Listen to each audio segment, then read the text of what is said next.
Eh bien, nous allons nous plonger dans la problématique des attentes des territoires en matière de transition énergétique, les volontés politiques, les décentralisations de la gouvernance de l'énergie, la décentralisation des moyens de production d'électricité, la question de l'autoconsommation aussi, bien évidemment. Nous allons essayer de passer tout ceci en revue avec nos invités. Merci à vous tous. Vous avez donc les micros. Donc, je vais vous présenter très rapidement les uns les autres. Hervé Guèze, vous êtes directeur recherche et gestion actions et taux chez Mirova, qui est une société de gestion filiale à 100% de Natixis Asset Management, donc dédiée à l'investissement responsable avec des encours eh bien, en actions cotées, notamment en obligations vertes, et puis des financements de projets d'infrastructure en equity, principalement. Voilà pour vous. Denis Hameau, nous partons du côté de la Bourgogne. Bonjour monsieur, vous êtes conseiller municipal de Dijon et conseiller de Dijon Métropole délégué à l'enseignement supérieur et l'innovation. Dijon qui est métropole aujourd'hui, et puis beaucoup de projets, notamment un hub numérique pour l'ensemble des services publics, dont ceux de l'énergie. Vous nous expliquerez tout ça. Jean-François Husson, à vos côtés, sénateur de la Meurthe-et-Moselle, monsieur, conseiller municipal de Nancy. Sylvie Géano, que j'ai le plaisir d'avoir à ma droite, directrice générale de Dalkia, que tous les électriciens à la filiale à 100% d'EDF, évidemment, connaissent bien dans cette maison. Chère madame, on parlera beaucoup des réseaux de chaleur, mais pas seulement. Ludovic Lemoine, bonjour monsieur, directeur général de Sigfox. Sigfox, c'est un peu une pépite française dont on entend beaucoup parler. Alors après, c'est plus difficile de savoir ce que vous faites exactement, vous nous direz tout ça. Un opérateur télécom français, donc est implanté à Toulouse. Et ce qui est bien, c'est que vous êtes un opérateur aujourd'hui spécialisé sur télécom de l'Internet des objets à travers une solution ultra bas débit, donc qui consomme assez peu. Tout ça pour faire face évidemment à l'explosion du volume des données de l'Internet des objets. Vous nous direz un peu ce sur quoi vous planchez, notamment dans les territoires en décentralisation.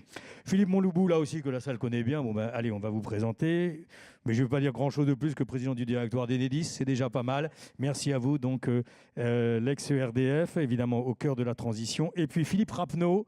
Bonjour monsieur, vous êtes vice-président en charge du développement durable et de la troisième révolution industrielle et de la transition énergétique dans les régions Hauts-de-France, si j'en crois votre intitulé. Et vous êtes aussi président de la communauté urbaine d'Arras, qui est un territoire à énergie positive. Alors, nous allons démarrer, si vous voulez bien, avec vous, cher monsieur Philippe Rapneau, pour nous dire un peu comment vous sentez aujourd'hui cette décentralisation de la gouvernance et à travers les volontés politiques dans les territoires et comment ça se traduit en termes de latitude de choix pour avoir une politique énergétique cohérente. Alors je la sens comme, je dirais, une nécessité, parce que cette transition énergétique, elle se fera par les territoires, c'est une évidence.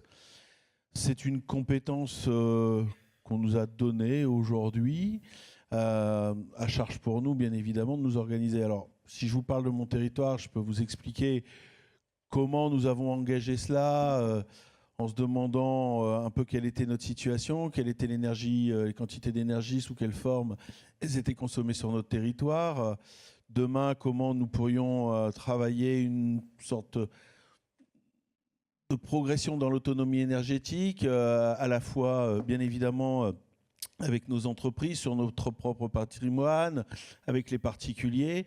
Travail qu'on a engagé avec un bureau d'études qui nous soutient fortement dans ce domaine. Et puis déjà, un certain nombre d'actions démarraient, notamment avec un réseau de chaleur qui est géré par Dalkia, qui a doublé de volume depuis 2 ans. Mais ce que je crois essentiel de dire, sans vouloir focaliser sur le territoire et les actions que nous avons engagées, parce que bien d'autres territoires font des choses aussi exemplaires, c'est la capacité qui va être la nôtre, je parle des territoires, à pouvoir engager plus en avant cette transition énergétique et avec quels moyens. Aujourd'hui, en gros, on nous a donné une responsabilité, mais on ne nous a pas donné vraiment les moyens d'agir.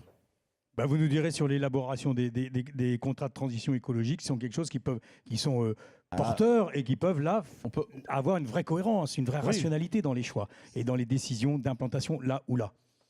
Oui, si j'entends bien d'ailleurs Sébastien Lecornu, c'est une quinzaine, peut-être une vingtaine sur 2018. Oui. Si on croit que ça suffira sur le territoire national. Non, nous, et là je change de casquette et je vais prendre celle de France Urbaine, où je suis vice-président et en charge du développement durable, et donc je touche avec mon collègue Dominique Gros, maire de Metz, au sujet de la transition énergétique, et puis d'autres structures dans lesquelles je siège. Nous, on préférerait récupérer une partie de la manne financière que l'État va récupérer avec la CCE. Oui, ça, je vous poserai la question tout à l'heure, les uns les autres, effectivement, parce qu'il y a beaucoup de voix qui estiment que ça doit revenir aux régions. Vous pensez que ça doit revenir en partie aux régions? Mais alors allons-y, pourquoi ça doit revenir en région? Puis j'ai posé la question à M. Husson. Alors pourquoi ça doit revenir aux régions en partie et aux territoires? Parce qu'aujourd'hui, on a demandé aux régions d'organiser à l'échelle régionale cette transition énergétique.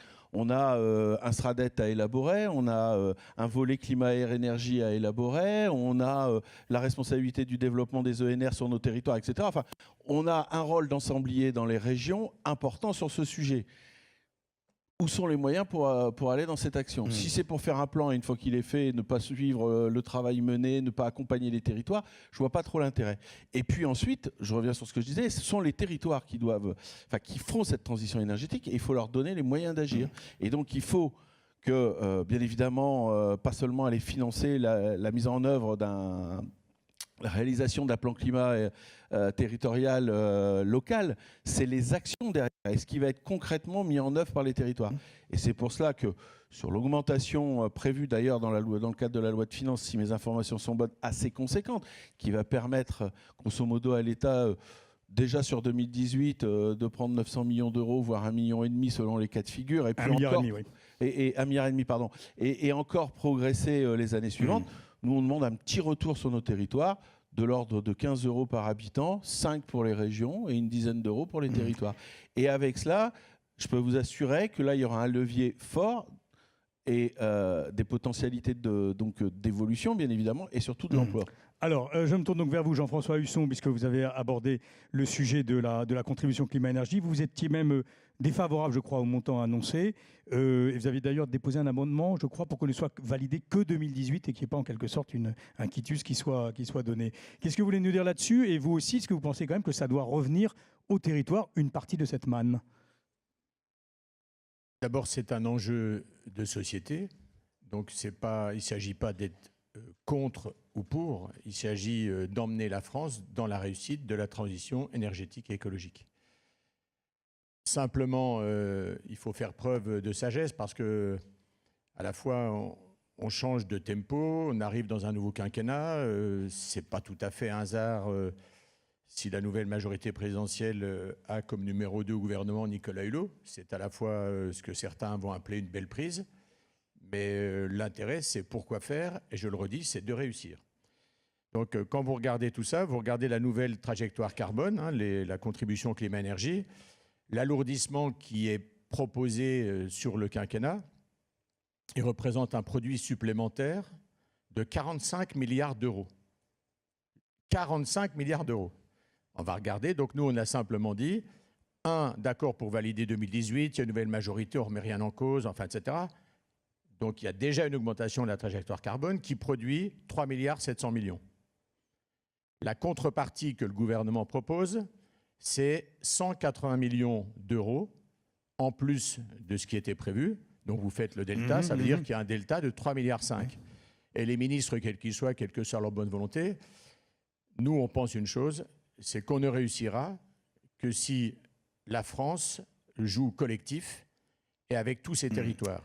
Quels sont les besoins? Quelles sont aujourd'hui les initiatives qui se font dans un territoire comme le vôtre, c'est-à-dire la ville de Nancy et son agglomération? Aujourd'hui, vous sentez une profusion? Vous sentez que les gens sont dans les starting blocks?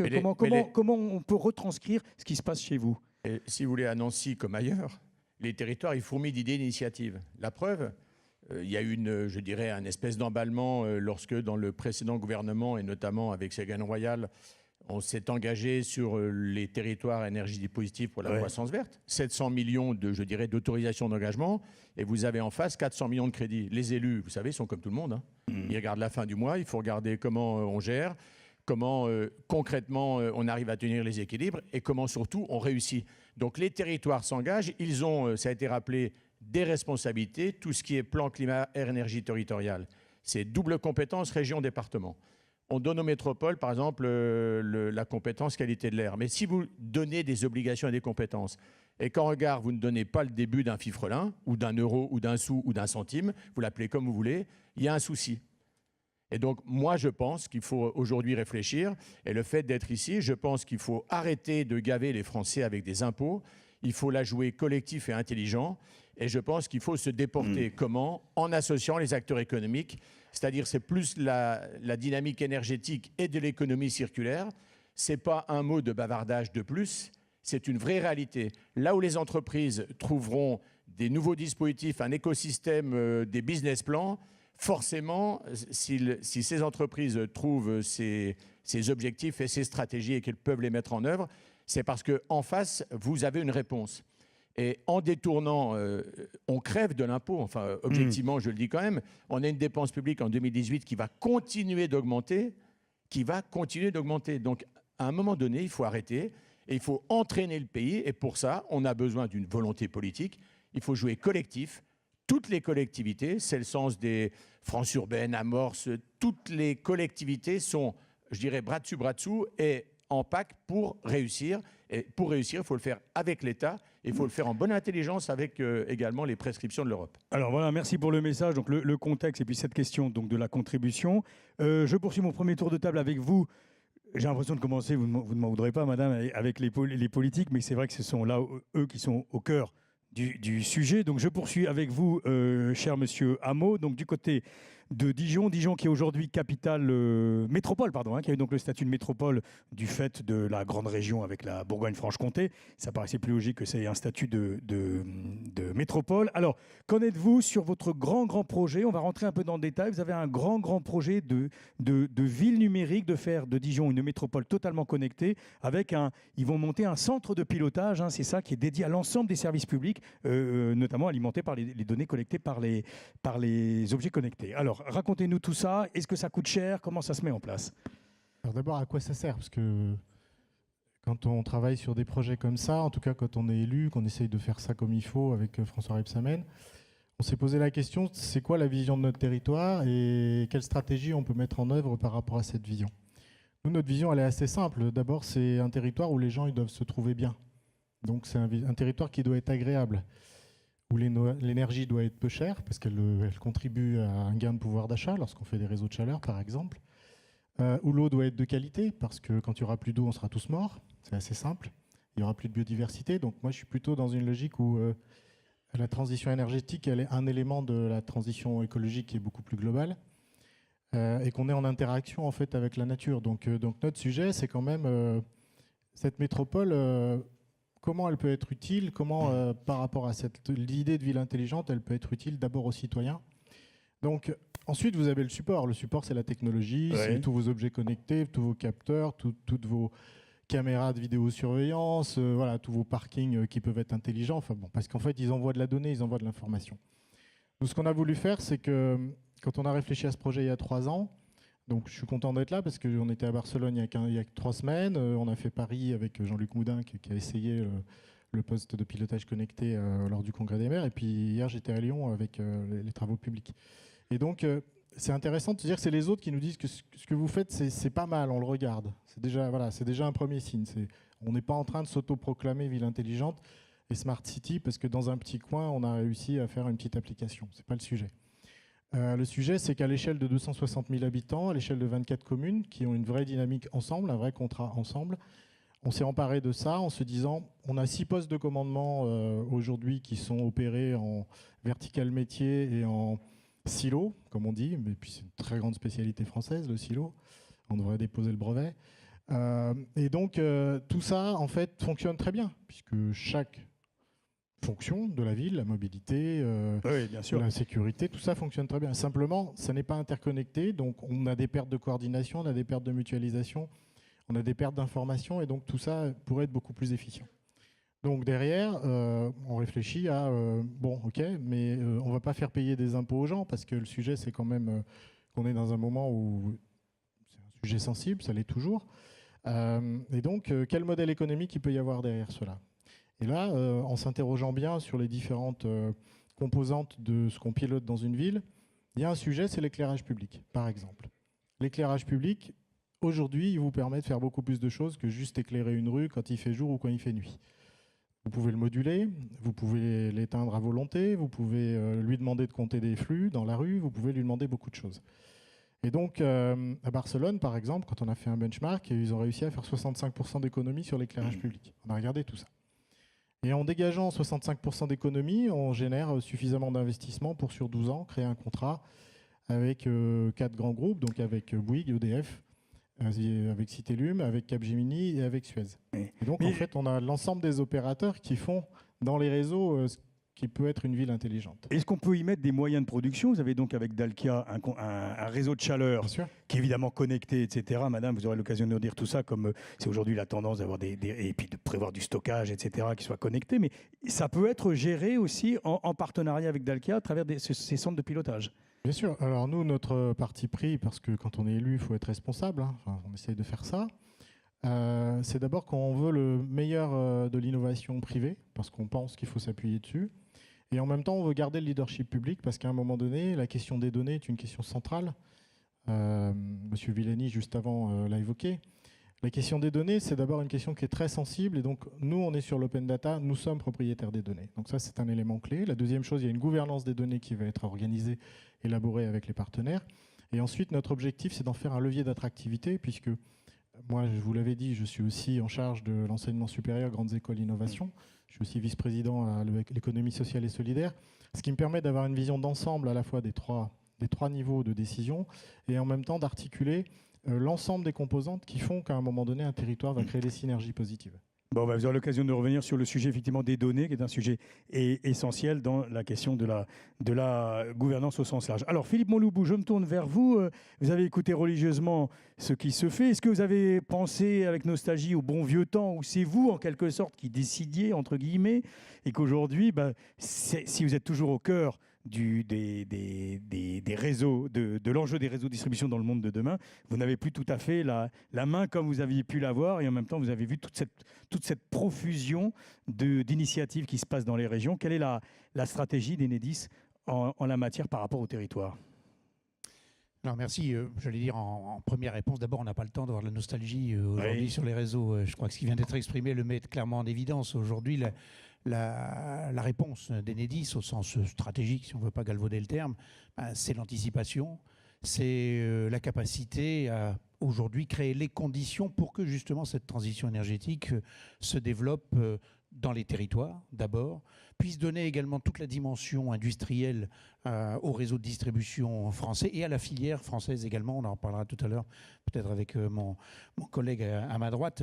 Donc il y a là une série à la fois, je dirais, d'opportunités au sens véritablement industriel du terme, qui sont mises à disposition véritablement de la dynamique des territoires. Alors ça a été créé par la COP21 qui a transféré, moi je le dis souvent, mais c'est quelque chose qui, je dirais, qu'aujourd'hui qui est transverse et on l'entend bien de manière permanente dans les débats et dans les questions, qui a transféré à la société civile cette responsabilité. Ça vient de s'exprimer avec différents points de vue, mais ça c'est la première réalité. On aurait pu rajouter à ce qui a été dit, pardon pour messieurs les élus qui représentent encore mieux que moi, mais les clients, parce que dans la composante qui vient d'être évoquée, il y a évidemment la dimension qui vient d'être donnée de celle de la compétitivité, de l'attractivité des territoires. Mais cette attractivité, elle se base aussi sur une compréhension et des attentes clients qui n'ont jamais été aussi prégnantes qu'aujourd'hui dans la capacité à être plus acteurs, évidemment, de leur maîtrise de l'énergie, à être encore une fois plus proches dans des circuits de plus en plus courts quant à leur capacité aussi là, à apporter une réponse écologique et une réponse à leur collectivité, au territoire dans lequel ils habitent. Donc notre vision stratégique à Enedis, c'est d'anticiper et c'est de créer les conditions pour que le réseau de distribution publique aujourd'hui soit véritablement capable non seulement d'accompagner, mais d'être véritablement le promoteur, en l'occurrence, de toutes ces initiatives qui se développent dans les territoires. C'est le cas pour l'autoconsommation individuelle, collective, c'est le cas pour le développement du véhicule électrique demain, c'est le cas pour les données. Aujourd'hui, les données de consommation, elles sont traitées en particulier, je crois que vous en avez parlé pas mal ce matin également, par évidemment le déploiement de Linky qui permet de disposer aujourd'hui à travers des plateformes nationales, on les a développées, vous en parlerez peut-être tout à l'heure avec Chantal Génermont, mais également des plateformes territoriales qui permettent de croiser, d'accélérer. Parce que la réponse aujourd'hui, pour ça je vous dis on n'a pas le temps, c'est que les constantes de temps se sont considérablement réduites et qu'aujourd'hui c'est bien dans ce nouvel espace-temps qu'il nous faut vivre, anticiper, industriellement accompagner et en même temps projeter le business France, parce qu'on en parlait tout à l'heure avec Monsieur Lemoine, on a véritablement en France une filière en la matière qui est une des meilleures au monde et sur laquelle je pense qu'on peut véritablement capitaliser au service de notre développement, au service du développement du territoire et au service du développement industriel du pays. Véhicules électriques, autoconsommation, tout ceci, on va en parler, mais avez-vous l'impression qu'il y a aujourd'hui une coordination, une efficience entre les territoires et un gestionnaire comme Enedis, une efficacité horizontale qui fait avancer les projets? Je ne vais pas être immodeste, mais je pense qu'aujourd'hui, cette horizontalité se développe. Mais c'est en même temps une nécessité. Aujourd'hui, les entreprises qui ne développent pas cette horizontalité, elles se condamnent. La verticalité, ça vient d'être dit en termes de silos, même si c'est une spécialité française, même si on la maîtrise historiquement, aujourd'hui, elle n'est plus à la dimension, à la mesure de ce qui nous permet d'être dans la réponse, je disais tout à l'heure, appelons ça en time to market, en bon français dans le terme. Mais donc cette horizontalité, elle est absolument nécessaire. Elle est vraie en termes de fonctionnement interne des entreprises, elle est vraie en termes d'innovation et elle est vraie en particulier en termes, ça a été dit tout à l'heure, faisons appel, je crois que je ne sais plus si c'est Cédric Villani ou un de ces messieurs qui le disait, faisons appel à la capacité, non pas à vouloir être dirigiste, mais bien à mettre en place l'écosystème qui va permettre de créer de la valeur. Alors, Sylvie Giano, tout à l'heure, quelqu'un parlait de gains de pouvoir d'achat pour les habitants à travers les réseaux de chaleur. Beaucoup de choses se passent au niveau des ENR, en termes d'économie d'énergie. On a l'impression aussi que les réseaux de chaleur, je sais, vous en avez 350 à peu près, c'est ça? Vous êtes le numéro 1 en France en termes de nombre de réseaux. Sont un des outils les plus importants pour développer les ENR dans les territoires. On constate une très très forte demande aujourd'hui pour les réseaux de chaleur. C'est le retour en grâce des réseaux de chaleur? Oui, alors tout d'abord, bonjour à toutes et à tous. Oui, le réseau de chaleur, c'est un sujet important. C'est important pour Dalkia parce qu'on est au cœur de la transition énergétique. Deux grands métiers, développer des énergies renouvelables et faire des économies d'énergie. On est au cœur de la lutte contre le changement climatique. Et le réseau de chaleur, c'est un sujet important parce que la chaleur aujourd'hui, en termes de consommation énergétique, ça correspond à 48% des consommations énergétiques globales. Donc, il ne serait pas bien de ne pas s'y intéresser. Et avec le réseau de chaleur, alors ça paraît un petit peu rustique cette appellation-là, vous savez c'est le chauffage urbain, eh bien on a un formidable ça fait très années levier 50, 60, quoi, pour développer les énergies renouvelables. Et ce sont les énergies renouvelables dont on parle assez peu finalement, qui sont un véritable outil de politique locale. Je reviens sur ce qui a été dit tout à l'heure. On est sur des énergies renouvelables. Alors tout d'abord le bois énergie qu'on appelle la biomasse. D'une part, on a structuré une vraie filière de biomasse en France. Alors, Dalkia est le premier utilisateur de biomasse, de bois énergie en France, mais c'est juste pour vous dire que c'est important dans un territoire parce que le bois, quand il arrive dans une centrale biomasse, il vient de pas très loin. Il vient autour de 80 km, il est créateur d'emplois, il est très local et il est important pour l'environnement. Et en aucun cas, il ne détruit la forêt. Vous savez, certains me disent, mais la biomasse, qu'est-ce que ça fait? C'est une horreur pour les forêts. Pas du tout. Quand on regarde la consommation aussi de bois énergie aujourd'hui, je compare ça avec des cheveux, moi, la croissance de la chevelure. En fait, toute la biomasse consommée en France aujourd'hui ne correspond qu'à la moitié de la croissance de la chevelure. Donc voilà, on fait du bien aux forêts avec la biomasse. Alors l'enjeu, c'est que ces réseaux de chaleur soient de plus en plus alimentés effectivement par des ENR et par l'énergie de récupération. Et c'est ça qui peut intéresser les territoires avec leurs outils industriels, enfin les outils industriels qui existent sur place. Parce que dans les énergies renouvelables dont on ne parle pas, il y en a une qui est particulièrement importante et on aime beaucoup ça chez Dalkia parce que c'est source d'une innovation magnifique devant nous. C'est la récupération de la chaleur, là encore une expression un peu barbare, la chaleur fatale. Alors qu'est-ce qu'on fait quand on récupère de la chaleur? On va sur les hauts fourneaux Arcelor à Dunkerque dans le nord et on chauffe les habitants de Dunkerque. On fait ça sur la fonderie de PSA à Charleville-Mézières. On récupère la chaleur de la fonderie, on chauffe les habitants de Charleville-Mézières avec un réseau de chaleur qui va être à 75%, je crois, d'énergie renouvelable. Et là, on est sur un sujet très intéressant, un peu au début d'une histoire sur la récupération de la chaleur. On anticipe, là, il y a une étude de l'ADEME qui dit qu'il y a 100 TWh, plus de 100 TWh de chaleur fatale à récupérer en France sur les sites. Alors, bien sûr, ça c'est le total. On a déjà identifié probablement 16 TWh de chaleur à récupérer qui se trouvent pas très loin de réseaux de chaleur. Donc, vous voyez qu'on a des mannes d'énergie renouvelable dont on ne parle pas beaucoup, qui sont assez magnifiques, pas très loin dans les territoires. Alors, quel est le modèle économique? Faut-il des subventions? Je pense au fonds chaleur, sur la TVA, etc. Et est-ce qu'il y a une rentabilité qui fait que ça intéresse aussi les collectivités et qui s'y retrouvent? Ça, c'est très important. Alors, je sais que le sujet a été évoqué ce matin, c'est-à-dire que On est sur des énergies renouvelables. On sait très bien que le prix du gaz est extrêmement bas, que le prix du carbone n'est pas vraiment là. Et donc, effectivement, il nous faut une subvention qui s'appelle le Fonds Chaleur pour développer des réseaux de chaleur à base d'énergie renouvelable. Et on aime bien pousser les taux 60, 65, 75 autant que possible. Donc, ce Fonds Chaleur, il est très important parce qu'il va créer une compétitivité pour que cette chaleur irradie le territoire, elle aille chauffer l'hôpital, elle aille chauffer les logements.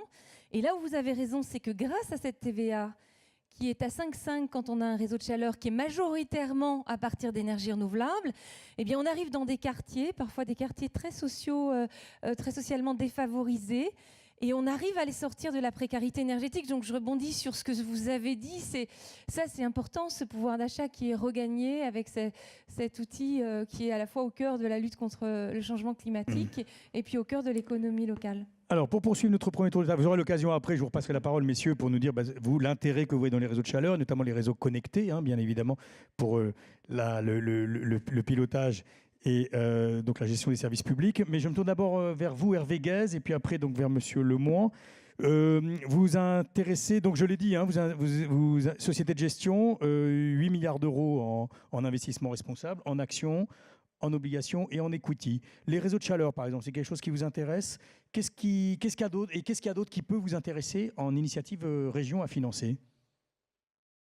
Donc en fait, juste avant de répondre peut-être de façon plus précise à cette question, il y a un point un peu plus général. Je pense que c'est un peu nouveau que vous ayez des acteurs du monde financier dans ce genre de débat, puisqu'il y a une chose qui a changé la COP21, en plus de l'association de la société civile, ça avait été de dire finalement on attendait le monde de la finance en acteur de second plan une fois qu'on aurait installé un prix du carbone, et que donc une fois qu'on avait un prix du carbone, tout irait bien, on finance une économie décarbonée. Et ce qui s'est imposé à l'agenda de plus en plus, c'est de dire finalement un prix du carbone mondial, pour des raisons de gouvernance dans lesquelles je ne reviens pas, on ne l'obtiendra pas. Donc il faut changer un petit peu de paradigme et mettre le secteur de la finance de façon un peu plus proactive sur les enjeux de la transition écologique. Donc pour répondre à votre question précise, nous, tout ce qui va nous intéresser va être tout l'ensemble des projets qui soient portés par des territoires, par des entreprises, qui soient développés en partenariat entre des entreprises et des territoires, qui adressent les questions de la transition écologique.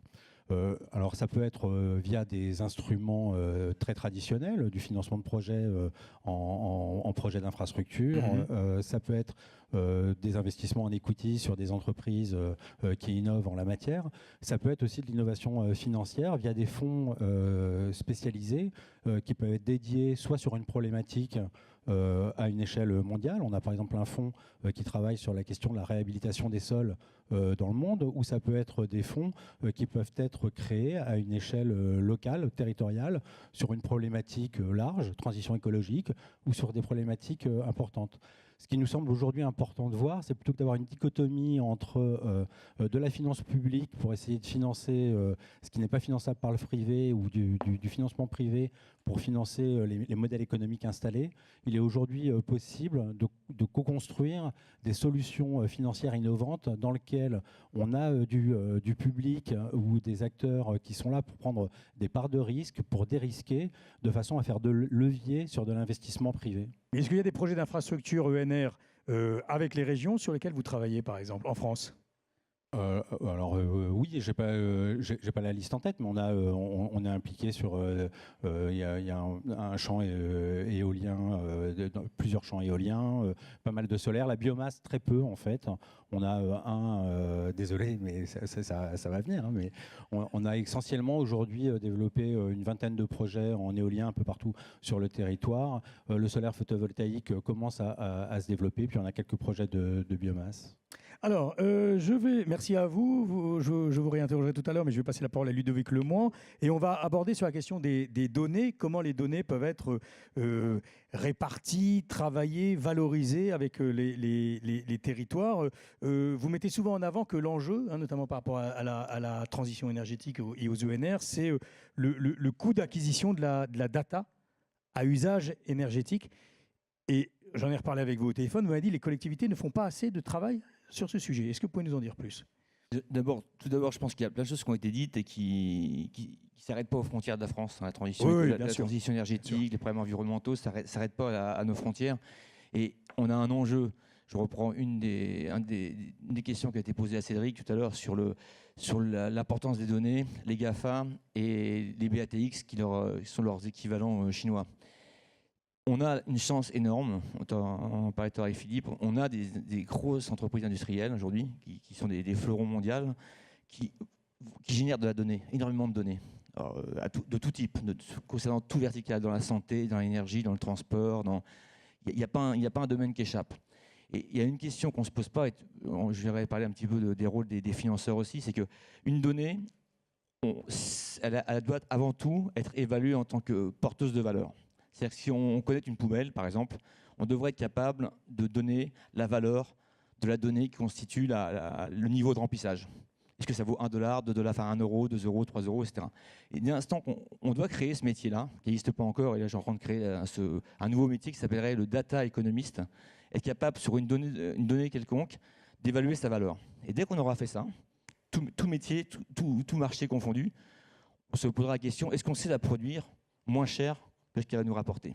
Ça, c'est la seule et vraie question qu'on doit se poser. Et si on arrivait à fonctionner comme ça, on s'apercevrait peut-être, et c'est là que je fais le lien avec mon voisin de droite, c'est que dans ce qu'on appelle le Smart City, qui est pour moi encore très tarte à la crème, on en parle beaucoup, il y a plein de projets, il y a plein de POC, on va connecter 3 poubelles à Neuilly, 5 lampadaires par-ci par-là, parce que je pense j'ai encore jamais vu un rapport qui dit voilà, cette donnée-là, voilà ce qu'elle va me rapporter, et voilà comment je la produis. Et on va s'apercevoir assez naturellement qu'à un moment donné, il y a un effet de volume. C'est-à-dire, si on est capable de la produire en dizaines, en centaines, en milliers ou en millions, tout d'un coup, on va magiquement, le coût de production de la donnée va baisser. Elle va passer sous le seuil de valeur, et là, on peut commencer à faire du business. Et là où il y a un vrai enjeu maintenant à réfléchir, et la France doit être un leader mondial, non pas sur son marché, elle, mais on doit devenir des conquérants. C'est-à-dire, ce qui se passe chez nous, ça se passe partout ailleurs dans le monde, et je pense qu'aujourd'hui, mon combat, c'est un combat de souveraineté européenne, oui. C'est de dire on doit exporter nos offres et on doit être capable aussi de faire une association entre effectivement le public et le privé, les fonds, pour qu'on puisse dès maintenant partir en millions de pièces, atteindre ces seuils économiques. Et ensuite, à partir de là, le business va fonctionner. Donc Ouais. Mais je vous recadre un peu sur mon sujet ici, en région, dans les territoires. Et les collectivités qui ne feraient pas suffisamment ce travail, c'est ce que m'aviez dit au téléphone, de savoir valoriser en quelque sorte les données à usage énergétique. Alors, à usage énergétique, entre autres, mais enfin, j'ai tendance à globaliser un peu votre question parce que je pense que je ne m'attache pas qu'à l'énergie, mais effectivement, l'open data qui a été mentionné, ces données-là, je pense qu'elles vont être générées, il faut les partager, mais en énergétique, aujourd'hui, je reviens à mon coût de production, c'est-à-dire que si on raisonne collectivité par collectivité, je ne suis pas certain qu'on va être capable de capter ces données-là et de pouvoir les travailler ensemble pour créer cette valeur. C'est-à-dire que, est-ce que, par exemple, dans une collectivité, on a pensé à collecter toutes les salles de sport, tous les lieux publics pour être capable de réagir en fonction d'un éclairage ou d'une chaleur qui serait pas pertinent parce qu'il n'y a plus personne dans le lieu, etc. Et je pense qu'il y a énormément de sources d'économie, donc de gains de productivité en captant l'information. Et ces choses-là, est-ce qu'on est capable de les capter de façon économique aussi? Parce que si on met des capteurs, des caméras, ils coûtent plus cher que le gain énergétique, ça va encore être un vrai sujet. Mais c'est ça mon sujet, c'est que dans les villes, il y a cette capacité de consommer moins. Et donc, voilà. Et en surveillant ce réseau de distribution, par exemple, je crois que vous réfléchissez à des choses avec Enedis. Oui. Alors, c'est vrai qu'ensemble, on travaille avec Enedis, notamment sur la région Occitanie, maintenant, qui a changé de nom il y a peu de temps aussi. Et on est là pour faire en sorte à la fois apporter un meilleur service, là, je serais Philippe peut-être commenter, mais un meilleur service aux usagers, c'est-à-dire que les temps de coupure vont être beaucoup plus réduits, parce qu'on est capable de réagir très très vite, voire même, maintenant, on est capable de remettre le réseau en marche avant même qu'un technicien se déplace sur site. Et ça, c'est un sujet qu'on mène ensemble, mais qui est un sujet d'ordre national pour Enedis, mais que j'espère bien un jour qu'ensemble, on pourra aller à l'international et avoir un gain de productivité et une économie positive, parce qu'on va exporter ce savoir-faire-là en dehors des frontières. Alors, Denis Hameau, je me tourne à nouveau vers vous, messieurs. Alors, Denis Hameau, vous, dans votre centre de pilotage unique, on est au cœur évidemment de ce sujet de la donnée et de sa maîtrise. L'idée, c'est de le proposer après, ce hub, Qu'est-ce que vous allez faire de ces données? Vous allez les proposer en open data pour que ça puisse servir après à des offres de services? Qu'est-ce que vous allez en faire? Alors déjà, on va construire le poste de pilotage connecté. Oui. Donc ça, c'est l'année prochaine. On signe le contrat normalement le 15 décembre, j'espère, avec le consortium. Et puis, on va peut-être se laisser janvier et en février, on démarre. Oui. L'objectif, c'est qu'en fin d'année, le poste de pilotage connecté de l'ensemble des grandes fonctions urbaines soit opérationnel. Ça, c'est un premier élément. Le deuxième élément, c'est on va faire un tri des données. On va regarder ces données, comme le disait monsieur tout à l'heure. Comme elles sont d'exploitation, elles ont une valeur déjà. Donc, elles ne sont pas brutes, on peut déjà en faire quelque chose. Mais ça va nous permettre de croiser différents éléments et peut-être d'inventer des choses. Moi, j'ai vu sur Paris, par exemple, un passionné d'arbres rares qui avait récupéré un jeu de données avec une jeune start-up. Ils ont fait une balade et aujourd'hui, il y a des gens qui ont l'application et qui sont passionnés de ça. Ça n'existait pas, les données étaient disponibles, ils ont eu l'idée, ils l'ont fait. Un autre exemple, je me suis perdu dans l'université de Bourgogne-Franche-Comté parce que j'avais un rendez-vous. Je me suis dit, ça serait peut-être bien de mettre toutes les données géographiques à disposition de quelques développeurs malins et puis qu'ils nous fassent une petite application pour que les gens ne perdent pas de temps dans cet espace. C'est des exemples très concrets. Mais au-delà de ça, on est en train d'inventer une autre manière de rendre le service public aussi. C'est-à-dire que ce qu'il faut comprendre, c'est qu'en interne, c'est une révolution culturelle très forte, puisque l'ensemble des opérateurs dans ce poste-là, sous supervision de la police municipale, parce qu'il y a des sujets qu'on ne délègue pas quand même, ils vont travailler ensemble, ils vont coordonner, et donc ils vont être d'une efficacité, je pense, redoutable. Donc ça, c'est un sujet. Pour répondre à monsieur, il y a très longtemps qu'on a connecté beaucoup de bâtiments, qu'on a beaucoup de données, et que ça existe. Ce qui nous manquait, c'est justement le retour de données, et la capacité à les traiter et en faire quelque chose. Ça, on en est conscient et c'est tout l'objet du travail qu'on a à faire dans les mois qui viennent. Alors, Philippe Rappeneau, je me tourne vers votre voisin de gauche. Vous avez un ambitieux programme à la région de troisième révolution industrielle. Je reprends un peu votre intitulé. Vice-président en charge du développement durable de la troisième révolution industrielle et de la transition énergétique. Donc vous faites le lien. Je crois que vous travaillez avec Jeremy Rifkin d'ailleurs, qui vous aide un peu à vous projeter en la matière. En quoi, avec les données des territoires sur les projets énergétiques, on est au cœur de ce sujet? Oui, alors j'ai un scoop pour vous. Ma délégation a changé depuis le 23 novembre, puisqu'on a eu un petit remaniement. Vous savez, ça, les choses qui arrivent. Et alors rassurez-vous, non. Qu'est-ce que vous avez perdu? Ça s'est transformé. Tout se transforme, vous savez. Voilà. Comme dans l'énergie, ouais. Donc en fait, c'est transition écologique maintenant. On a enlevé développement durable. Troisième révolution industrielle est venue s'ajouter la bioéconomie parce que c'est un sujet très prégnant dans notre. Mais vous avez gardé la troisième révolution industrielle? Bien évidemment. Voilà, bien évidemment, avec M. Rifkin. Alors, voilà. Alors, pour répondre à ma question, quelle est un peu votre stratégie à la région, donc Hauts-de-France, à la grande région Hauts-de-France, sur la maîtrise des données et leur exploitation, leur valorisation, comment, par qui, etc. Alors aujourd'hui, cette analyse des données, elle va se faire par les territoires. Oui. Bien évidemment, parce que moi en région, je suis incapable de le faire. C'est les territoires qui seront en capacité à me répondre à cela. La démarche, elle a été simple, c'était de considérer à un moment que cette région, à l'origine, c'était le Nord-Pas-de-Calais. Ça s'est étendu à la Picardie depuis la fusion. C'est l'évolution de notre territoire, première révolution industrielle, la vapeur, le charbon. Enfin, le charbon pour la vapeur, ensuite le pétrole, l'électricité, les moyens de communication, et aujourd'hui, ce que Jeremy Rifkin appelle la troisième révolution industrielle, à laquelle on a donné un nom chez nous, s'appelle REV 3, voilà, ça nous paraissait, c'est une marque en fait. Oui, ça sonne bien, oui. Et c'est effectivement 3 axes stratégiques, c'est bien évidemment l'efficacité énergétique, c'est le numérique avec l'économie des fonctionnalités, etc. Et c'est l'économie circulaire. Voilà, ça c'est les 3 axes de travail. On a produit nous-mêmes notre réflexion avec 400 acteurs du territoire et on est arrivé à ce qu'on a appelé notre master plan, qui est notre feuille de route. L'objectif de tout ça, c'est bien évidemment préparer le territoire aux emplois de demain et surtout, la priorité numéro 1 là-dedans, c'est créer des emplois. C'est l'objectif premier. Voilà. À partir de ça, il nous faut irriguer sur le territoire, insuffler sur le territoire, dans le monde économique, dans le monde de l'entreprise, dans les collectivités. Et par exemple, pour ce qui touche les collectivités, c'est dédié à un fonds qu'on a appelé le FRATRI, le Fonds régional d'accélération de troisième révolution industrielle, où on va sur les territoires. Eh bien, en complément de l'ADEME, c'est un fonds qu'on co-gère, c'est à peu près en 2017, c'était 26 millions d'euros, où on va aller clairement soutenir les actions engagées sur les territoires pour développer par exemple la réseau de chaleur, pour mettre en une démarche Smart City, enfin voilà, ce genre de choses. Philippe Montloubou, avec Linky, qu'est-ce qui peut intéresser? Alors vous avez vu que M. Hulot n'a plus d'inquiétude sur Linky, Eh oui. il l'a dit, mais enfin il y a encore des régions qui ont quand même certaines inquiétudes, ou des communes, enfin des collectivités. Des régions, non, je crois Oui, pas. plutôt des communes. Alors, qu'est-ce que vous pouvez apporter via Linky à tous ces territoires en matière de transition? D'abord, quand on regarde Linky, la première chose déjà, c'est qu'on apporte à chaque client des données et donc une compréhension nouvelle de ce qu'on pourrait appeler l'empreinte thermique ou l'empreinte énergétique de son logement et de son environnement. C'est déjà en soi une véritable révolution, je ne sais pas quel numéro, mais elle est en soi tout à fait fondatrice, en l'occurrence, de la transformation qu'on est en train de vivre. Dans un deuxième temps, ça a été dit, l'objet, c'est aussi la massification des données et la capacité à les mettre dans des constantes de temps, dans un laps de temps très court, auprès de l'ensemble de la population.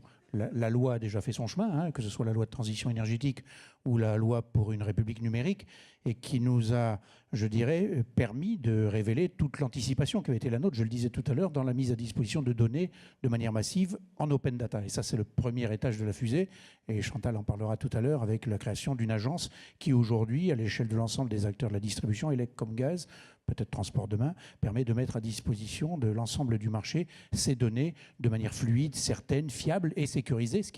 N'oublions pas qu'en matière de données, il y a des paramètres à travers ce que je viens d'évoquer qui sont majeurs. Et puis ensuite, il y a toute cette flexibilité qu'il faut apporter en matière de mise à disposition de données en fonction des initiatives des territoires et qui peuvent permettre là d'avoir les réponses potentielles à la capacité de chaque territoire à mailler ces données avec des données environnementales, avec des données de nature différente, etc. Et puis enfin, il y a l'utilisation de ces données qui bénéficie aussi aux clients et aux territoires en dernier recours, qui est celle qu'on évoquait avec Ludovic, qui est celle que l'on intègre pour notre propre efficacité ou efficience au sens de transformation des réseaux, parce que si les réseaux de distribution demain ne deviennent pas intelligents, ce qui est le cas en ce moment, ils deviennent intelligents, on ne pourra pas répondre aux enjeux d'intégration massive, que ce soit d'énergie renouvelable ou bien d'installation massive de bornes demain de recharge de véhicules électriques, ou tout simplement l'utilisation des ressources locales des territoires en matière de flexibilité, etc., et qui aujourd'hui ont une énorme valeur en matière d'efficience et d'efficacité énergétique. Donc les données, effectivement, celles de Linky, elles sont au cœur de tout cela. Je vous ai parlé tout à l'heure d'autoconsommation. L'autoconsommation tout simplement individuelle, avant Linky, l'autoconsommation individuelle, c'était l'installation de 2 compteurs. C'était grosso modo 600 € par client, autant dire que assez rédhibitoire si on voulait la développer. Aujourd'hui, grâce à Linky, c'est du fait que l'installation de Linky n'est pas payante pour le client, et bien donc c'est transparent et neutre. Et bilan des courses, sur l'ensemble des clients qui aujourd'hui installent une autoproduction dans leur logement, plus de 60% de ces clients aujourd'hui autoconsomment. Donc le phénomène est amorcé. Que dire de l'autoconsommation collective ? J'ai inauguré vendredi à Bordeaux la première installation d'autoconsommation collective dans laquelle, grâce au compteur Linky, sur le réseau public de distribution, on met à disposition des autorités qui choisissent à la maille d'un immeuble, à la maille d'un quartier s'ils le souhaitent, la mise à disposition de tous les flux de données de manière à ce que justement, derrière, l'activité économique puisse être générée au bénéfice soit de la précarité énergétique quand il s'agit de logement social, des clients proprement parlé, ou tout simplement des opérateurs qui, à l'image de Dalkia par exemple, peuvent manager pour le compte d'eux une opération et donc l'efficacité énergétique dans un environnement donné. Donc on le voit, je partage tout à fait ce qui a été dit tout à l'heure, la donnée elle est essentielle. La donnée elle est majeure si on est capable de la mettre à disposition de manière massive, de manière réactive, de manière sûre, fiable, et si qui plus est, on sait la traiter, je dirais, de manière industrielle, peut offrir de formidables développements international, ça a été dit, parce que ayons de temps en temps un peu de fierté, je dirais, autour de ça, dans notre industrie.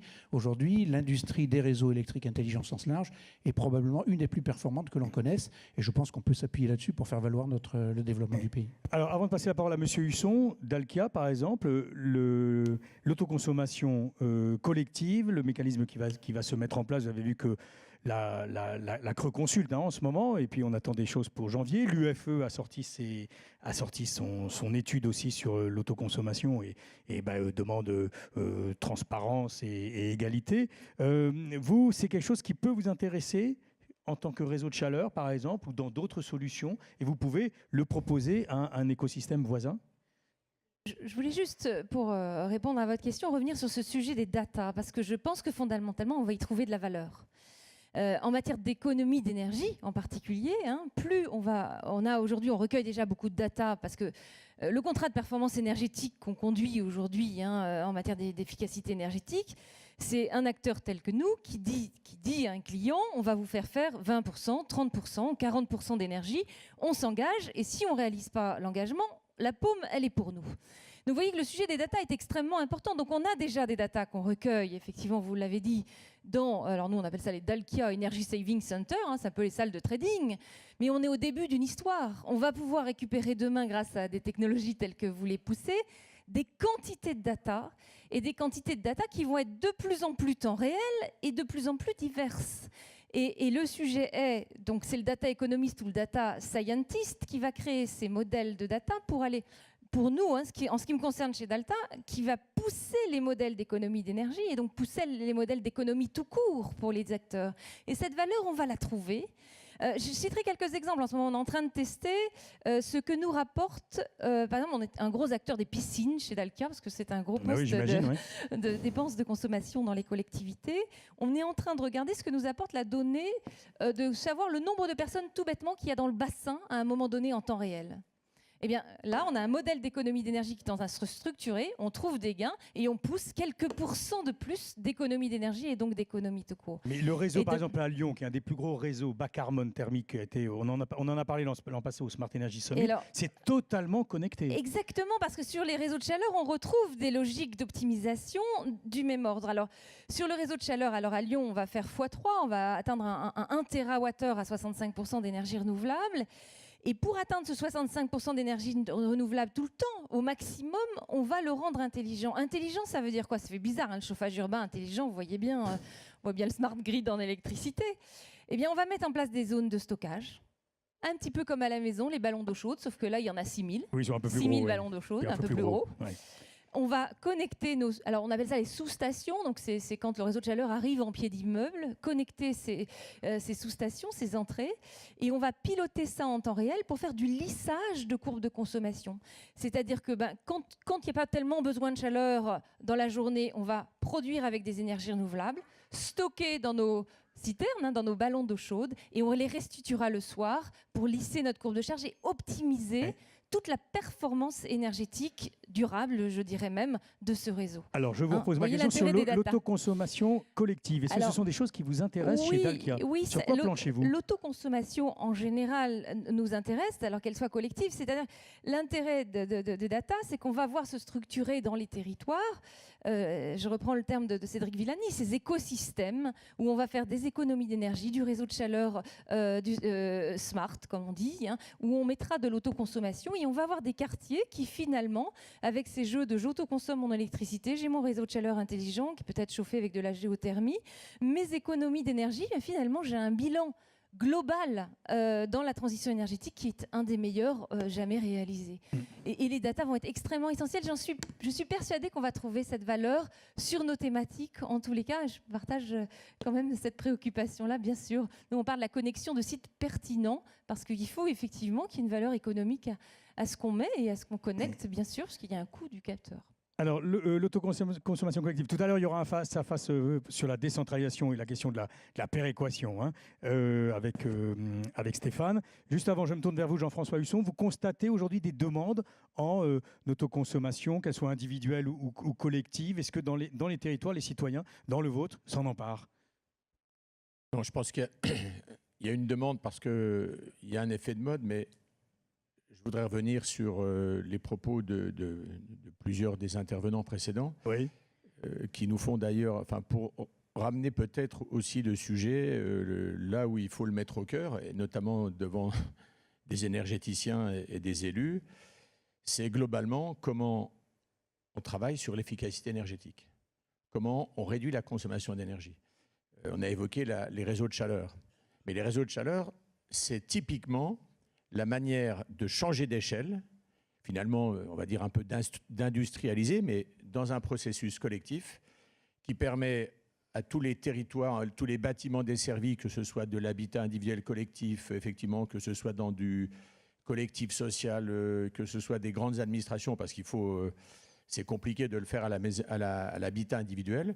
Mais là, on gagne vraiment. Et en plus, quand on est sur des réseaux d'énergie propres, renouvelables, qui d'ailleurs parfois, c'est le cas notamment nous sur un de nos réseaux, sur la métropole du Grand Nancy, vient en complément de chaufferie biomasse et réseau de chaleur par l'unité d'incinération. Là, vous avez 87% de production d'énergie propre, qui, pour l'essentiel d'ailleurs, va dans des quartiers d'habitat collectif. Ce n'est pas de l'autoconsommation, j'ai envie de presque dire, c'est de l'autoconsommation collective. C'est-à-dire, il n'y a pas besoin de le dire, il faut simplement, ce qui est le plus important, il faut qu'ensemble on le porte. Et dans cet exemple, je vais vous dire, il y a une mutation, parce que tout ça a démarré en 2007. Et donc en 10 ans, on est allé assez vite, on a mis plusieurs unités. Il a fallu faire accepter plusieurs choses. D'abord, d'expliquer que là où on avait une centrale charbon, on allait en mettre une nouvelle avec une cheminée dont les plus écolos, ils étaient contre parce qu'il y avait un risque. C'était une ICPE. J'aurais expliqué que dans ce cas-là, on ne mettait plus de gare dans les villes parce qu'il pouvait y avoir un accident. À un moment, il faut juste mettre les gens devant la réalité. Depuis, ils ont gagné la municipalité, ils sont les premiers promoteurs. Deuxième élément, c'est le coût rendu à l'usager. Quand vous avez une unité de production d'énergie propre, que globalement vous baissez en moyenne parce qu'il y a des abonnements et que le privé il fait l'abonnement en fonction de la période à laquelle il souscrit, donc tout le monde n'a pas le même prix, mais quand vous baissez en moyenne de 20% l'abonnement, il ne nous reste plus qu'un effort à faire derrière, c'est de voir avec les bailleurs sociaux ou les privés, de leur dire coucou, vous n'oubliez pas de restituer une partie de l'avantage compétitif qu'on vient de redonner, parce que dans le même temps, on travaille sur les bâtiments pour réduire, je dirais, la déperdition énergétique. Globalement, aujourd'hui, c'est ça notre défi. Le défi des territoires, c'est celui-là. C'est pour ça qu'on a besoin de les gagner. C'est pour ça que, je le redis, je l'ai dit tout à l'heure, au risque d'être insistant, c'est pour ça qu'il faut le faire ensemble. On a besoin du monde économique et des industriels, ceux qui savent, qui ont les capacités, qui sont là pour innover. La collectivité, elle n'a pas sa recherche et développement. C'est d'ailleurs pas son rôle, c'est pas ce qu'on lui demande. Moi, j'adore tous ceux ou toutes celles qui pensent qu'il faut faire en régie.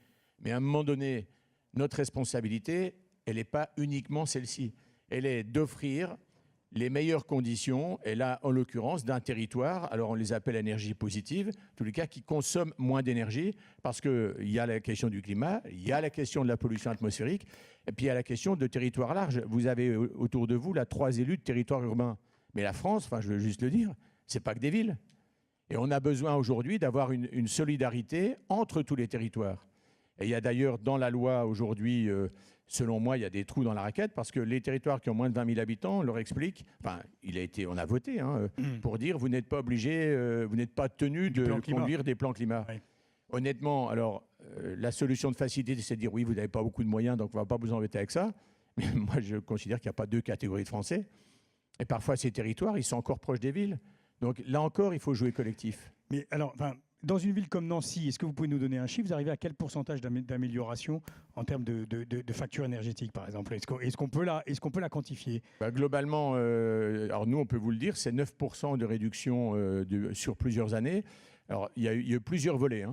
D'abord, on a eu un déploiement du réseau de chauffage urbain. En fait, on a 3 dispositifs puis alors, quand vous avez les renouvellements, les délégataires, alors effectivement, il se trouve que chez nous aussi, c'est le cas, mais même quand ils ont répondu, je vais vous le dire tout seul, à un moment donné, il faut savoir se battre et négocier. Bah oui, même quand on est en face à face. Moi, je n'ai aucun problème. Je menais la négociation. Aujourd'hui, ce serait plus possible puisque je ne suis plus en situation de responsabilité, mais je pense qu'il faut, là encore, faire gagner les territoires. Donc ça, honnêtement, c'est vraiment important. Je vais vous donner un dernier chiffre. Oui, je vous en prie.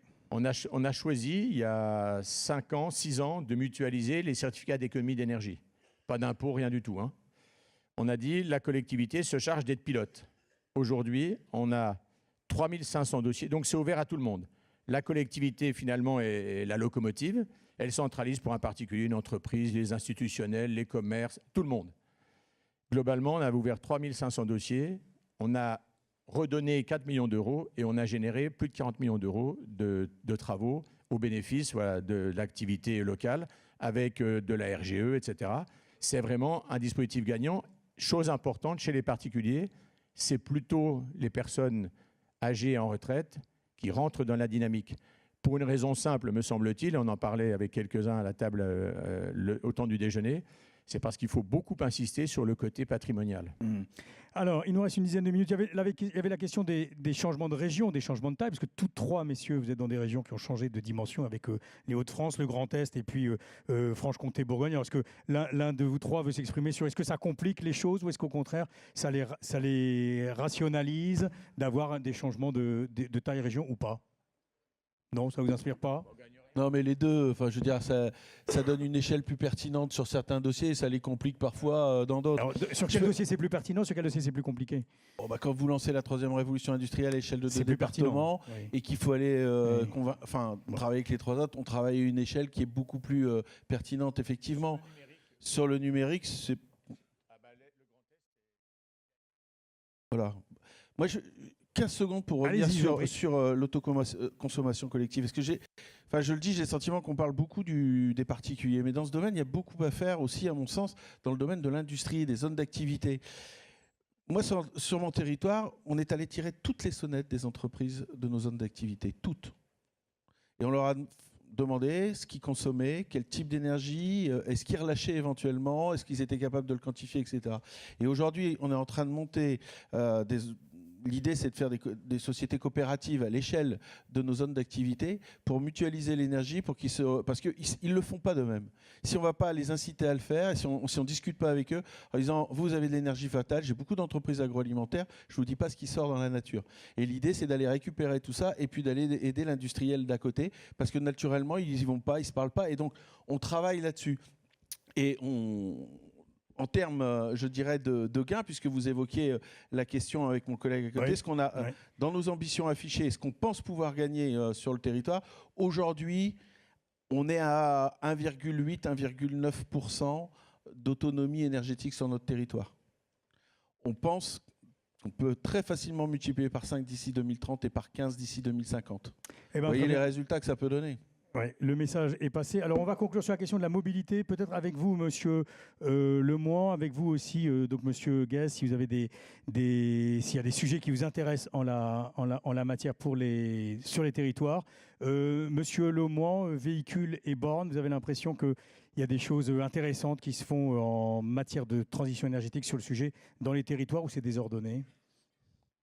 En matière de mobilité, je pense qu'il se passe énormément de choses. Donc, ça pas toujours avec l'énergie renouvelable ou l'énergie fossile, il y a aussi l'énergie humaine. Donc il y a aussi les vélos en libre service, les scooters électriques, etc. Donc je pense qu'il y a de très très bonnes choses qui se font. Et là aussi, il y a une révolution des usages. En ce moment, sur Paris, il y a une effervescence de vélos de différentes marques. Et donc je pense que ça, pour moi, c'est phénoménal parce que ça va à la fois dans le bon sens, parce qu'on fait du vélo, on consomme peut-être moins d'énergie fossile ou même renouvelable. Ensuite, il y a l'enjeu aujourd'hui des technologies au service de la mobilité.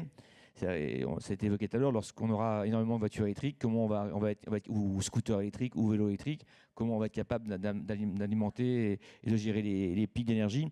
Tout à l'heure, on parlait d'énergie des données. Encore une fois, ça va être l'anticipation. Le big data, c'est la partie scientiste de la data et non pas économiste, parce que je pense que je différencie les deux, va nous permettre peut-être de faire ce lissage, d'accumuler l'énergie, d'avoir aussi des effets sur les batteries, parce que dans la mobilité, il y a un enjeu aujourd'hui qui est le point crucial, c'est l'autonomie.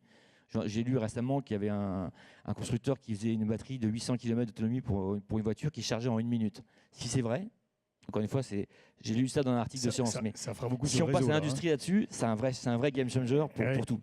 Et parce que donc, je pense qu'on va vivre ces ruptures-là. Moi, je suis dans l'entrepreneuriat, j'essaie dans la disruption, j'essaie de voir comment on peut anticiper ce type de vagues. Ça, typiquement, si ça se passe d'ici dans les 10 années à venir, tout ce qui a été dit là, qu'est-ce que vous proposez en la matière chez Sigfox? Ce à quoi vous réfléchissez chez Sigfox? Moi, je réfléchis avec les industriels français et européens à reprendre un leadership mondial. Parce que moi, je pense il manque un pied à l'économie mondiale. Il y a la Chine, les États-Unis. Et je pense qu'en Europe, on a notre carte à jouer sur l'industrie. La data qui vient, on parle d'industrie 4.0, l'environnement 3.0, etc. Peu importe le chiffre, mais on a un territoire de jeu qui est colossal. On est chez nous des ingénieurs dans l'âme, et la révolution qui arrive, c'est une révolution de techniciens, mais qu'il faut mettre à l'échelle mondiale. Il faut mettre l'ambition derrière cette technologie, et je pense, moi c'est ça mon job, c'est de faire en sorte de partir avec ma croisade, c'est mon réseau mondial, qui est le même qu'on soit au bout du monde ou ici. Et par contre, ensemble, on doit être capable de mener des conquêtes, et la data, c'est le fer de lance de cette conquête. Parce que demain, l'IA, qui va être la révolution, qui va impacter pas mal de choses, elle n'existera en Europe que si on a de la donnée. Donc battons-nous pour être capable de la récupérer, de la posséder, de la stocker chez nous, et non pas d'être... Donc après, tout ce qui est big data, tout ce qui est open data, c'est très bien. Par contre, c'est de l'or noir. Hein. C'est l'or noir du... j'appelle ça l'or noir, tant j'appelle ça aussi le sous-marin nucléaire de la défense souveraine de l'Europe. Ça, c'est vraiment... je le dis souvent, je répète à longueur de journée, partout où j'interviens, parce que j'ai le sentiment, parfois, on dit ouais, c'est un truc un peu de geek, etc. Non, c'est pour moi fondamental. Et Monsieur Gaz, vous investissez ou vous financez des projets décentralisés en mobilité? Encore une fois, donc on va les financer directement, soit en financement de projet, en equity. Oui. On intervient aussi indirectement. On a tous les programmes de transition écologique, par exemple, donnent de plus en plus l'occasion à des collectivités d'émettre des obligations vertes. Hein. Donc on est un des principaux acteurs dans l'acquisition de ces programmes d'émissions. On intervient aussi sur des projets... alors, pas en France aujourd'hui, mais je suis sûr que ça va se développer. Mais il y a par exemple, on travaille avec Madagascar sur toute la rénovation agricole et énergétique de l'île, avec un fonds à l'échelle de l'île de Madagascar. Donc le nombre de projets qui émergent aujourd'hui au territoire, ce qu'on essaye de porter, c'est de dire finalement la solution financière peut être un des angles d'attaque de votre projet. C'est-à-dire c'est pas forcément seulement, vous avez dit, c'est pas forcément tout le temps la régie, la meilleure solution, mais c'est aussi d'associer du privé, et c'est pas tout le temps la meilleure solution, les financements publics. Il peut y avoir des collectivités qui émettent des obligations vertes. Oui, en France, la région Île-de-France l'a fait, la région Hauts-de-France, alors c'était Nord-Pas-de-Calais, donc vous avez hérité d'une obligation verte de la région Nord-Pas-de-Calais, mais de l'ex-Nord-Pas-de-Calais. Mais oui, il y a des régions qui émettent. L'État français a émis une OAT verte, et ça a été un des premiers. Et pour rebondir sur ce que disait mon voisin, ce qu'on essaye de faire sur ces questions de financement de la transition écologique, c'est aujourd'hui, on l'a vu quand on a structuré plusieurs fonds, il y a en France un vivier de compétences à la fois techniques et sur les sujets industriels, de mobilisation de territoire et d'expertise financière très forte. Et l'enjeu aujourd'hui pour nous, d'où l'initiative qu'on a lancée qui s'appelle Finance for Tomorrow au sein de Paris Europlace, c'est de faire vraiment de l'axe de la finance verte et durable un axe majeur du développement du secteur financier et qui attire les talents. Alors, on va conclure avec vous, Monsieur Hameau, notamment sur cette question de la mobilité. Quand je vous ai eu au téléphone, vous m'avez dit qu'on essaie de développer une espèce de convergence totale de l'ensemble des solutions sur le territoire de Dijon. Au-delà du discours, c'est faisable, c'est difficile, c'est prometteur? Alors, le projet Ville Intelligente, c'est 105 millions d'euros. C'est pour rassurer monsieur, et c'est sur 34 000 points lumineux, donc ça commence à être critique en termes de taille. Oui. Par rapport à votre question, on est la première collectivité, la seule, à ma connaissance aujourd'hui, à avoir fait une délégation de service public mobilité, une vraie. On ne met pas le mot et on dit juste c'est du transport.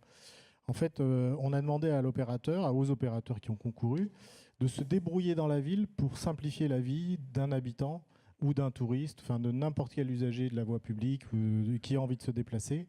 Et donc, il doit articuler plusieurs choses. Le tram, évidemment, puisque c'est très structurant hein, dans ce qu'on a fait. Des bus à haut niveau de service. C'est aussi, s'il n'y a pas la fréquence qui est garantie, les gens ne prendront pas autre chose que leur voiture. C'est juste normal. Ils ont une vie et ils ont besoin de récupérer leurs enfants. Enfin voilà, par exemple. Ensuite, leur permettre, quand il pleut pas, de pouvoir prendre le vélo ou de se rendre compte qu'à pied, on peut aller plus vite. Et tout ça, ça peut rentrer dans des applications qu'on peut inventer. On a rajouté le stationnement, on a délibéré il n'y a pas longtemps, donc puisqu'il y a des pénalisations du stationnement. On a rajouté le stationnement en ouvrage, puisqu'on peut articuler tout ça. Et on a rajouté la fourrière. Voilà. Donc on est sur un ensemble global, c'est très concret. Mais quand vous faites converger tout ce dispositif, vous pouvez aller chercher assez vite par an 3, 4, 5 millions qui vont vous permettre de dégager des capacités d'investissement. Vous voyez, moi j'essaie d'être pragmatique et utile aussi aux citoyens. Surtout de nous donner des chiffres parlants. Merci à vous. Il y avait aussi, Philemon Loubou, il y avait le smart charging. Évidemment, pour vous, ça vous intéresse au premier plan. On va conclure avec vous donc chez Enedis pour des solutions de mobilité en territoire. Il y a des choses intéressantes et prometteuses sur le. Là, c'était ce que nous a dit monsieur sur la recharge en 1 heure. Pour une voiture qui fera 800 km, bon, c'est très très ambitieux. En smart charging, il y a des choses intéressantes.